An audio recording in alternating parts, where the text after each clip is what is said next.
Olá! Hoje a gente vai embarcar numa jornada bem interessante, usando a lógica afiada de C.S. Lewis para investigar uma das maiores perguntas da humanidade: o que, ou talvez quem, está por trás de tudo que a gente conhece como universo? E a grande questão é essa mesma.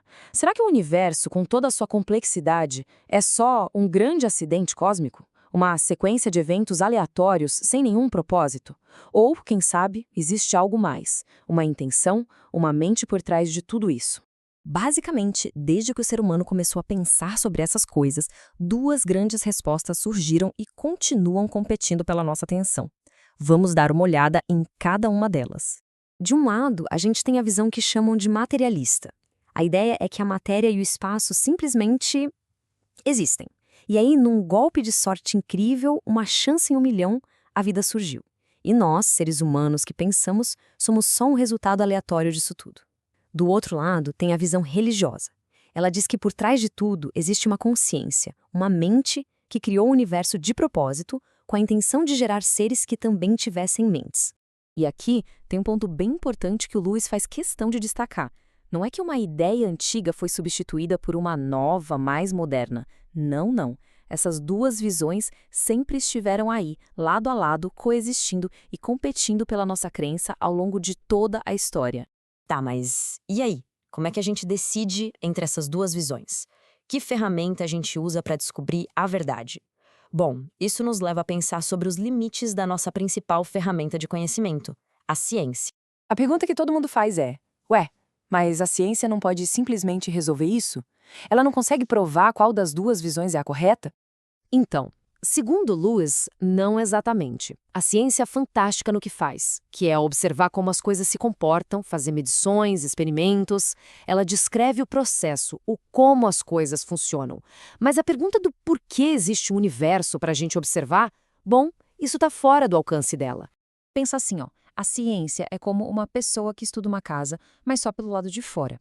Ela pode descrever os tijolos, as janelas, a estrutura, tudo direitinho. Mas só com essa observação externa, ela não tem como saber qual era o propósito do arquiteto ou o que está acontecendo lá dentro. A ciência observa o universo mais ou menos assim, de fora. E aqui que acontece a grande virada no argumento do Lewis. Se olhar de fora não resolve a questão, será que existe um jeito de ter uma visão de dentro? A resposta, surpreendentemente, é sim, mas só em um único caso. Existe apenas uma única coisinha em todo o vasto universo sobre a qual a gente tem mais informação do que a simples observação externa pode dar. Só uma. E essa coisa somos nós mesmos, a humanidade. A gente não só observa os seres humanos de fora, nós somos seres humanos. Temos um tipo de informação privilegiada, um acesso a dados internos que a gente não tem sobre uma pedra, uma planta ou uma estrela. E o que essa informação de dentro revela? Revela que a gente sente uma pressão, uma espécie de lei moral, um senso do que é certo e errado. E não é algo que a gente inventou, é uma força que nos diz como nós deveríamos agir, mesmo que a gente não haja. Um cientista de outro planeta, por exemplo, poderia observar nossas ações, mas ele nunca conseguiria detectar esse sentimento interno de dever. E o Lewis usa uma analogia brilhante para explicar isso. Imagina um carteiro que quer saber o que tem dentro dos pacotes que ele entrega.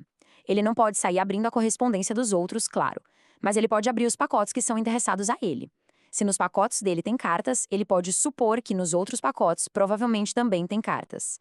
Nós, a humanidade, somos o único pacote que temos permissão para abrir. Então, partindo dessa pista interna, a existência da lei moral, o Lewis começa a montar a sua conclusão. Vamos acompanhar o raciocínio dele. A lógica funciona mais ou menos assim. Se existe um poder que comanda o universo, esse poder não pode ser só mais um objeto dentro do universo. É como um arquiteto, que não é um dos tijolos da casa que ele projetou. Faz sentido, né? Então, a única maneira da gente detectar esse poder seria como uma influência interna, um tipo de comando. E é exatamente isso que a lei moral parece ser dentro de nós. Ou seja, o que a gente encontra não é um objeto físico, mas sim uma pressão, uma direção, um deveria. É uma evidência que se encaixa perfeitamente na hipótese de que existe um diretor, alguém guiando as coisas por trás dos panos.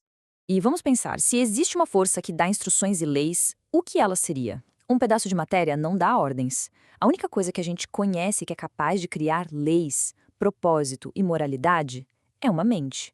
Então, a conclusão lógica é que esse poder por trás do universo deve ser muito mais parecido com uma mente do que com qualquer outra coisa. Então, o ponto crucial é exatamente esse.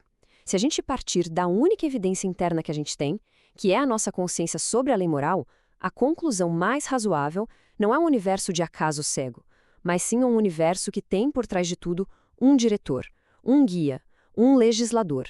É claro que isso não responde a todas as perguntas. O próprio Lewis argumenta que esse é só o primeiro passo. Mas já nos deixa com uma pergunta muito poderosa para refletir. Se existe, de fato, um poder por trás do universo, e se ele se importa com o certo e errado, como será que ele realmente é? Essa é uma questão que vale a pena pensar.